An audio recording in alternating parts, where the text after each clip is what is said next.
자, 통상 저당권이라고 하는 것은 부동산 위에다가 잡아두는 담보물권입니다. 아셨죠? 그런데 질권이라고 하는 것은 동산이라든가 인질로 보내는 거죠. 우리가 마치 전당포 가가지고 시계 맡기고 돈 빌리는 것과 마찬가지로 물건을 인질로 잡아둔 상태에서 채무를 설정하는 것. 이러한 형태로 우리는 질권이라고 얘기를 합니다. 그런데 전당포 가가지고 백화점 상품권은 못 맡길까요? 백화점 상품권 같은 것이요. 맡길 수 있겠습니까? 없겠습니까? 맡길 수도 있죠. 그렇죠? 그러면 백화점 상품권은 동산인가요? 백화점 상품권은 동산입니까? 아니면 통장을 맡겼다라고 한다면 통장은 동산인가요? 사실 그 통장이라고 하는 종이 자체만을 기준으로 본다면 동산성을 가지고 있지만 그게 얼마짜리일까요? 통장이요. 기껏지가 비싸봤자 1,000원일 거다. 아셨죠? 통장에서 중요한 것은 거기에 쓰여져 있는 숫자일 것 아니에요. 그렇죠? 그 숫자는 소비자가 은행에 대해서 가지고 있는 예금 채권들이에요. 아셨죠? 따라서 질권의 경우에는 동산뿐만 아니라 권리에도 설정을 할 수가 있어요. 아셨죠? 그 다음에 유치권이라고 하는 것은 얘는 좀 굉장히 이상한 형태의 권리입니다. 아셨죠? 그렇기 때문에 이때 유치권이라고 하는 것은 이 물건과 관련돼서 내가 그 사람한테 뭔가 받을 게 있는데 그 사람 그돈 안 주고 있더라. 가장 대표적으로는 일단 내가 공사업자인데 그래서 그 건물 내가 지었는데 공사를 맡긴 공사주가 예컨대 공사대금을 지급하지 않고 있다면 여러분들 그 버스 타고 지나가시다 보면은 건물이 완공되지 않은 상태에서 플래카드 붙여져 있는 경우 있죠. 이 건물은 지금 현재 유치권 행사 중입니다. 그렇기 때문에 관계자 이외에 출입을 금지합니다. 라고 쓰여져 있는 그러한 권리가 바로 유치권이에요. 아셨죠? 무슨 말씀인지 아시겠죠? 따라서 유치권 붙어 있는 매물은 잡아서는 안 돼요. 경매 절차 여러분들 한번 보시면은 한 번씩 법원 경매 시작됐는데 유찰이 되면 최저 감정가의 15%씩이 깎여 나갑니다. 2회 될 때 또 15% 깎이고. 무슨 말씀인지 아시겠죠? 그런데 첫 매물에 해당되는 1회 매물의 경우에 잡혀져 있는 최저 감정가는 최저가 아니에요. 이것은 그 부동산 시세보다도 비쌉니다. 그래서 첫 매물을 만약에 경매에 참여하는 사람이 있다면 바보예요. 그렇죠? 그런데 이게 2회, 3회 유찰이 된다면 그 가격에서 15%씩 깎이죠. 꾼들은 3회 매물을 잡습니다. 그렇죠? 그때가 이제 제일 그나마. 그렇죠? 그런데 유치권 잡혀있는 매물의 경우에는 누구도 안 사요.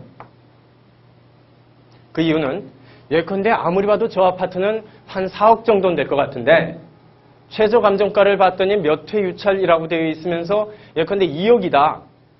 면 사람들 잡겠죠? 그렇죠? 그걸 잡아버리면 어떻게 되냐? 이 채무가 해결되기 전까지는 이 유치권자는 안 나가면 그만이에요. 사봤자 내게 못 돼요. 아셨죠? 따라서 소유자가 어떤 식으로 바뀌건 여부 상관없이 유치권자는 계속해서 그 물건을 유치, 즉 붙잡아두고 있을 수 있는 권리, 그래서 우리는 유치권이라고 합니다. 아셨죠? 그런데 최근 연예인들이 유치권 잡혀져 있는 고급 부동산을 매물로 사죠? 그렇죠? 그러면 이제 뉴스나 신문 기사 같은 것에 저 연예인이 뭐 몇 억짜리 뭐 굉장히 큰 건물 소유주래 라고 이야기하는 경우들 많죠? 그렇죠? 근데 그 사람들은 돈이 있기 때문에 난 다른 곳에서 산다. 대신에 이 부동산에 잡혀져 있는 이 유치권이라고 하는 것에 지금 채무 잡혀 있죠? 이것을 채무자가 지가 살다 보면 언젠간 갚겠지. 대신에 난 엄청 싸게 산다. 아셨죠? 그러면 이게 해결이 되는 순간 예컨대 60억짜리 부동산이 30억 주고 사는 형태가 돼버리죠. 그래서 유치권 투자를 하는 경우들도 있어요. 그 대신 돈이 있는 사람들이 난 여기서 살아야지라고 하는 사람들이 활용할 바는 못 돼요. 아셨죠? 이것을 우리는 유치권이라고 합니다. 아셨죠? 그 다음에 지상권이라고 하는 것은 A라고 하는 사람이 소유하고 있는 토지가 있는데 어느 날 B라고 하는 사람이 찾아와서 나 이 땅 좀 쓸게요. 라고 이야기를 합니다. 이때 이 땅을 쓰는 방법으로는 토지 임대차 계약을 체결할 수도 물론 있어요. 아셨죠? 대신에 토지 임대차 계약을 체결하면 계약이죠. 이때 임차인이 가지고 있는 것은 단순한 채권 정도에 불과한 것이지 만약에 이론상으로 따진다면 이 A라고 하는 토지주가 C라고 하는 사람한테 땅을 패고 떠나버리면 C가 이 땅 사서 들어오겠지요? 그 다음에 B를 만나겠지요? 아저씨 누구세요? 저 여기 임차인인데요. 아니 임차인은 임대차 계약하셨다는 소리네요. 그죠? 네. 누구랑요? 계약은 계약한 사람과의 약속이지 계약 밖에 있는 사람을 구속하는 힘은 없어요.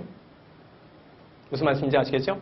어느 두 남녀가 너랑 나랑 같이 살자. 나 너 좋다. 라고 얘기를 했었다. 그래 그러자. 라고 의사합치가 있었다. 아셨죠? 그래서 A와 B가 만약에 그러한 약속을 했었다. 같이 살기로. 그런데 A가 지나가다 보니까 C가 더 멋있어 보여요. 그러더니 C한테 갔더니 가서 하는 말이 나 지난번에 B랑 같이 살기로 했으니까 당신이 나랑 같이 살아줘야 된다. 라고 이야기를 할 수는 없죠. 그건 A와 B가 체결한 계약이지 C를 구속하는 힘은 없다고요. 따라서 이 상태에서 C라고 하는 사람이 계약은 누구랑 했는데요? A랑요. 나한텐 그런 말 하지 마세요. 나가시고요. 이게 임차권이라고 하는 채권의 속성입니다.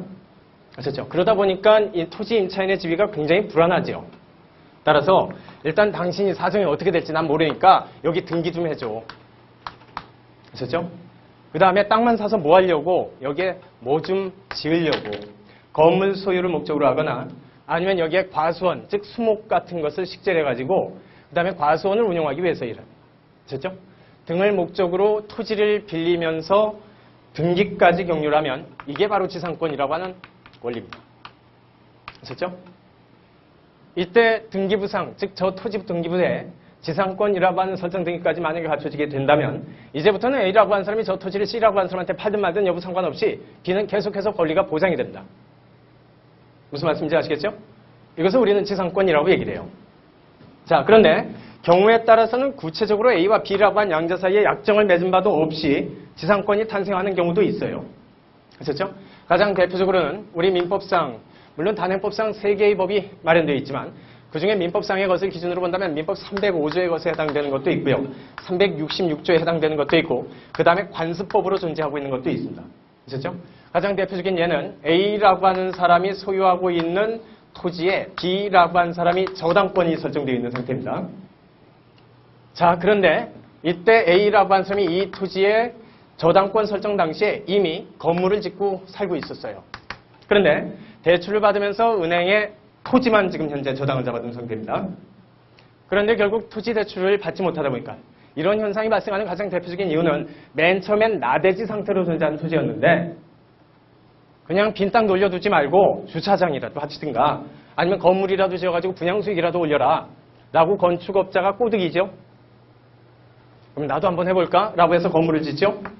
건물 평당 건축비는 평당 500만 원 정도 하죠. 그렇죠?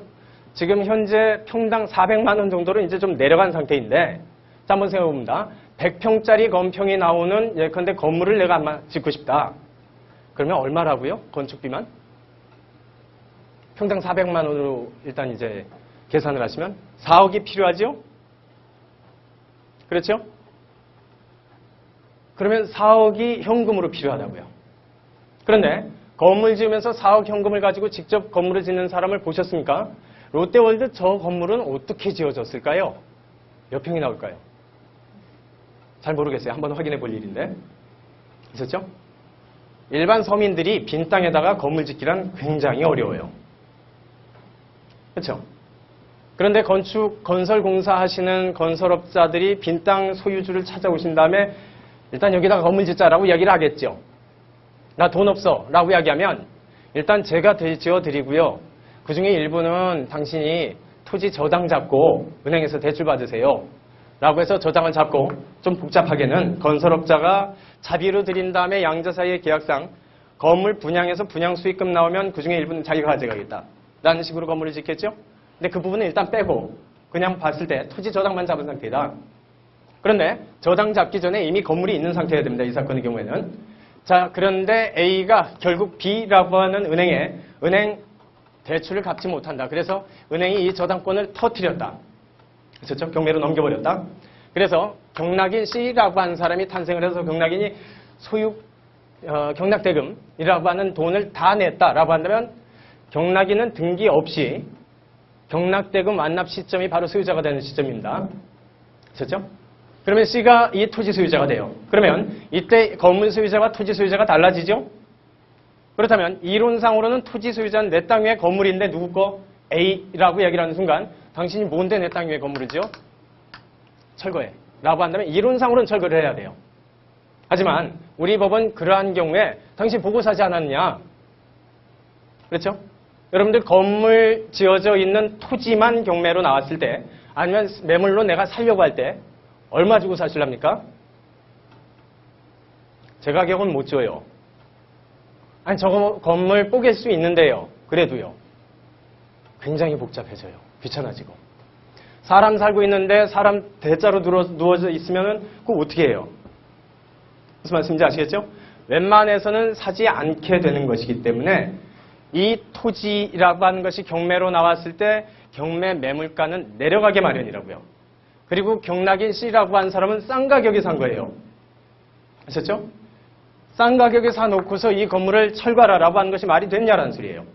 따라서 이런 류 사건의 경우에는 우리 법이 특히 A라고 한 사람이 이 토지에 B라고 한 사람의 저당권이 있고 이 저당권이 터져서 경락인 C라고 한 사람이 탄생했다라고 해도 이때 건물 소유자인 A를 위해서 이 토지 여기에는 토지 소유권에는 건물 소유자를 위한 지상권이 당연히 있는 것이겠지라고 법이 인정해준 저 지상권이 있습니다. 이것을 우리는 법정지상권이라고 이름 붙여요. 아셨죠?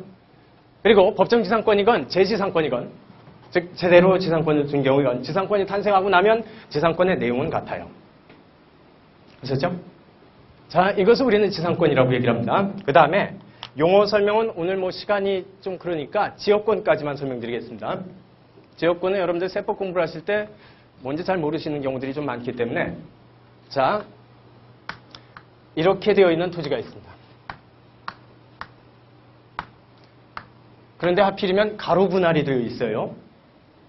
토지가. 근데 윗땅 소유자는 A, 아래쪽 땅 소유자는 B.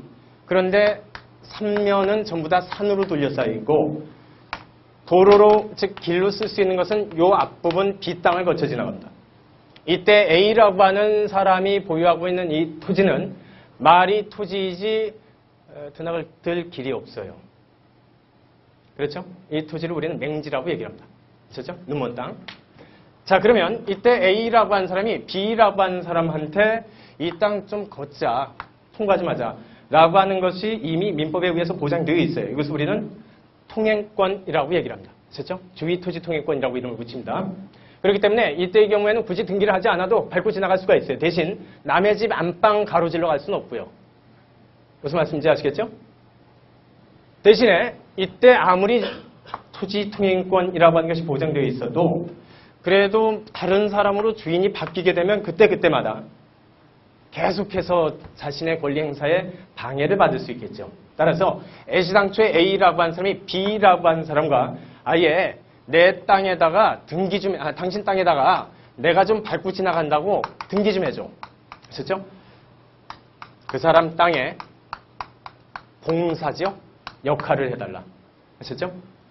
그래서 일단 그래서 등기까지 해뒀다라고 한다면 지역권이라고 이름 붙여요. 지금 현재 이것은 통행을 위한 지역권이지만 예컨대 다른 경우도 있습니다. 예컨대 농지인데 저수지가 여기에 있고요. 저수지에 맞닿아 있는 토지 농지가 여기에 있고요. 그 다음에 다른 사람들 땅이 있고 내 땅이 여기 있다. 그런데 동네에 저수지는 여기밖에 없다. 그렇죠? 이 저수지에서 물을 끌어다 써야지 농사를 짓는다. 라고 한다면 역시 이 땅을 위해서 봉사 좀 해줘야 돼요. 아셨죠? 따라서 등기부상 물을 갖다 끌어다 쓰기 위한 지역권 좀 설정해달라고 한다면 이것도 역시 지역권 형태로서 등기를 할 수는 있습니다. 아셨죠? 그래서 설정되어 있는 등기되어 있는 물권을 우리는 지역권이라고 이름을 붙여요. 물론 이 용수지역권 이외의 지역권도 다양히 존재할 수 있습니다. 아셨죠? 자, 이것을 우리는 지역권이라고 이름을 붙인다. 자, 그리고 여러분들께 퀴즈입니다. 내가 B라고 한다면 어느 날 A가 찾아와서 당신 토지에 지역권 좀 설정하자 라고 한다면 하겠습니까? 좋습니까? 그냥 밟고 지나가. 어차피 주위토지 통권이 있으니까 뭔 등기까지. 등기하는 순간 지역권은 경우에 따라서는 영구 지역권이 탄생할 수 있습니다. 지상권도 역시 마찬가지입니다. 그러다 보니까 내 땅 가격 내려가겠죠. 결국 지역권이나 지상권은 웬만해선 법정 지상권 이외에는 실제 등기부상 발견된 예는 극히 드물어요. 무슨 말씀인지 아시겠죠? 하지만 여러분들은 이제 세법 처리 등을 위해서 지역권이라고 하는 개념도 아셔야 될 거예요. 그래서 지상권이라고 하는 것과 그 다음에 지역권까지 왔었고요. 그 다음에 나머지 용어 정도 그 중에서도 경매 배당 순위 정도는 좀 암기해 주십시오. 아셨죠? 지금 현재 제시된 자료 51페이지에 나와 있는 바와 같이 경매에 있어서 배당 들어갈 때, 즉 경락인이 경락대금 내었겠죠? 그러면 경락대금 부은 거 가지고 이 돈을 가져갈 사람이 순서로 퍼먹는 겁니다. 그래서 우리는 배당을 한다라고 하려고. 그 다음에 배당은 아무나 와서 무조건 퍼먹을 수 있는 것이 아니라 순서대로 퍼먹어야 됩니다. 그래서 우리는 배당에 있어서의 우선순위라고 하는데 제일 먼저 국가가 퍼먹어요. 경매 실행비로. 그 다음에 두 번째 민법상의 제3취득자라고 하는 제도가 있는데 그 부분은 신경 쓰지 마시고 그 다음에 소위 이 부동산 안에 주택임차인 등기되어 있지는 않지만 주택임대차보호법이나 상가임대차보호법 등에 의해서 보장이 되어 있는 소액보증금이 있다면 소액보증금 임차인이 제일 먼저 퍼먹고요. 하필이면 이 집 주인이 어느 중소기업을 경영하고 있는데 사장님이시더라. 그런데 직원들 임금 밀린 것이 있더라 라고 한다면 이거는 아예 보이지도 않죠. 등기부 같은 데는. 그렇죠? 이 경우엔 그래도 3달치 최종 임금에 대해서는 근로자들이 먼저 퍼먹습니다. 그렇죠? 자, 그 다음에 역시 3년치 퇴직금, 그 다음에 재해보상금 따위도 역시 제일 먼저 퍼먹고요. 사실상 최선순위 우선권을 가지고 있는 권리들입니다. 그 다음이 이 부동산 등 이 매물 자체에 붙어있는 세금, 체납금이 있겠죠? 이것이 당해세 형태로서 그 다음 국가가 퍼먹고요. 그 다음에 예컨대 그 이외에는 뭐 여러분들 주택임대차 계약 체결할 때 뭐 이사 들어오신 다음에 주민등록, 그 다음에 확정일자 갖추시는 경우들은 많이 들어보셨죠? 그 다음에 이 확정일자 갖춰져 있는 주택임차 보증금이라고 하는 것이 퍼먹힙니다. 됐죠? 자, 그 다음에 일단 임금 채권 중에서도 아까 3달치 임금 채권은 최우선순위를 가지고 있다라고 얘기를 했었죠? 그런데 3달보다도 훨씬 더 넘은 채굴이 있었다라고 한다면 나머지 임금 채권이 그 다음 순서로 일단 뜯겨먹습니다. 아셨죠? 그 다음 순서가 또 일반 조세 채권이에요. 그런데 여기서 말하는 조세라고 하는 것은 당해세 말고요. 이 부동산 자체에 붙어있는 세금 말고 그 이외에 이분이 주민세를 예컨대 밀렸었다면 그게 이제 뜯어먹히는 겁니다. 자, 그 다음에 의료보험료나 연금보험료, 국민연금 등과 같은 보험료 체납금이 있다라고 하면 그 다음 순서로 일단 뜯어먹히고요. 그 다음이 일반 채권자가 뜯어먹을 수 있어요. 그러다 보니까 일반 채권자가 경매로 넘어간 부동산에 대해서 자신의 채무를 변제받는 일은 거의 없어요. 맨 꼴순이고 앞에서 다들 먹어버립니다. 아셨죠? 그러다 보니까 이런 순서로 형태가 형성이 된다라고 하는 것을 좀 잊지 마셔야 됩니다. 그래야 이제 세법 등을 볼 수 있고 그 다음에 이제 또 한 가지만 말씀드린다면 우리 민법은 아까 우리 민법에 정해져 있는 쓰여져 있는 용익물권, 지상권, 지역권, 전세권과 그 다음에 쓰여져 있는 저당권, 지권, 유치권이라고 하는 3개 그 다음에 합해서 6개 이외의 물권을 인정하지 않는다라고 얘기를 했었죠. 하지만 관습법 형태로서 인정되는 물권이 존재는 합니다. 그렇죠? 그 관습법 형태로서 존재하는 물권이 양도담보 내지 가등기담보라고 하는 물권이에요. 자, 가등기담보나 양도담보의 경우에는 민법상으로는 존재하지 않는 그러한 권리입니다. 하지만 관습법으로서 여지까지 많이 이루어져 와 있어요. 그렇죠? 저것만큼은 인정할 수밖에 없었던 게 정상적인 은행권 대출이 이루어지지 않는 분이 어디 가서 돈을 꾸려면 사채업자만 할 수밖에 없다. 그런데 사채업자 찾아가면은 사채업자들은 뭘 노릴까요? 채무자가 돈을 안 갚기를 바라는 사람들이에요. 채무자가 돈을 갚아버리면 자신들은 수익을 올릴 수가 없어요.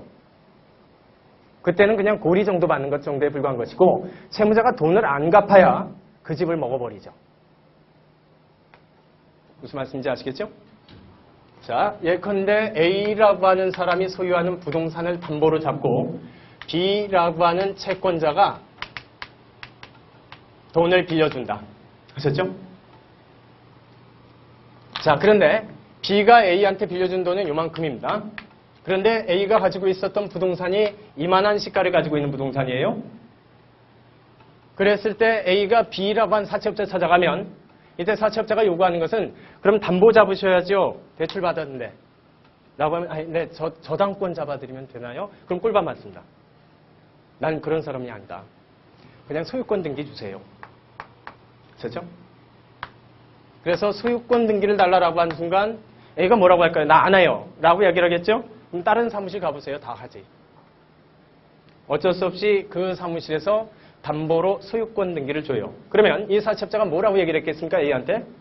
아니, 내가 이걸 갚겠다는 게 아니라 아저씨 돈 안 갚으실 거예요? 갚죠. 아니, 그러면 그때 등기 다시 돌려드리면 되잖아요. 하도들 돈 안 갚아서. 확실하게 그냥 소유권 달라라고 한 거지 이걸 가지려고 하는 게 아닙니다. 라고 이야기를 해요. 그렇죠? 자, 그래서 B라고 한 사채업자 앞으로 만약에 소유권 등기가 격려가 되면 밖으로 보기에는 소유권 이전 등기가 들어가 있기 때문에 부동산이 양도된 것과 같은 효과를 가지고 있어요. 하지만 양자 사이에는 그래도 담보의 역할 정도에 불과합니다. 우리는 이것을 양도담보라고 얘기를 해요. 무슨 말씀인지 아시겠죠? 그 다음에 좀 간이 약한 사채업자들의 경우에는 이때 A가 난 나갈래, 다른 사무실 갈래 라고 이야기를 하는 순간 아니 그냥 소유권 등기 그러면 진짜 등기 말고 임시 등기라도 좀 하나 해주시면 안 될까요? 임시 등기 이름을 우리는 가등기라고 얘기를 해요. 가등기의 경우에는 가등기 상태에서는 아무런 효력도 없어요. 하지만 순서를 먼저 찜해두는 효과는 있습니다. 따라서 A라고 하는 사람이 이 부동산을 그 이후에 가등기 설정 이후에 C라고 하는 사람한테 팔아넘겼다. 그런데 A가 돈을 안 갚아서 이때 가등기에 터잡아서 진짜 등기를 격려해버렸다라고 한다면 이때 사채권자 B라고 하는 사람이 먼저 소유권을 취득합니다. 아셨죠? 가등기라고 하는 것은 순서를 먼저 찜해두는 효과를 가지고 있어요. 대신에 무슨 권리는 아니지만 그럼에도 불구하고 순서를 먼저 찜해두는 효과가 있기 때문에 그 이후에 본등기 청구 이후에 본등기를 격려를 하게 되면 이때 경우에는 그 중간 처분자는 소유권자가 될 수가 없습니다. 이게 가등기 역할을 해요. 그것부터 먼저 해두겠다. 라고 하는 경우도 있는데 어찌됐건 이런 형태로 담보를 잡았다라고 한다면 우리는 이것을 가등기 담보라고 얘기를 합니다. 아셨죠? 그래서 양도담보와 가등기 담보라고 하는 것의 정확한 설명은 물권법 우리는 강의나 할 것은 아니기 때문에 이와 같은 정도로만 잡아두시면 돼요. 대신에 가등기 담보와 양도담보는 대한민국 모든 국민들을 자살로 몰게 했었던 가장 대표적인 법이에요. 그 물권입니다. 아셨죠? 돈은 이만큼 빌려주면서 이걸 다 먹어버렸으니까. 아셨죠? 그래서 이 폐해를 방지하기 위해 1984년에 가등기 담보 등에 관한 법률이 제정이 돼요. 그래서 이만큼만 먹어라. 이건 다 못 먹는다. 아셨죠? 라는 절차를 따로 마련할 수밖에 없었습니다. 아셨죠? 여기까지만 설명드리고 그 다음에 오늘 소개 강의는 여기까지 마치는 것으로 하겠습니다. 수고 많으셨습니다.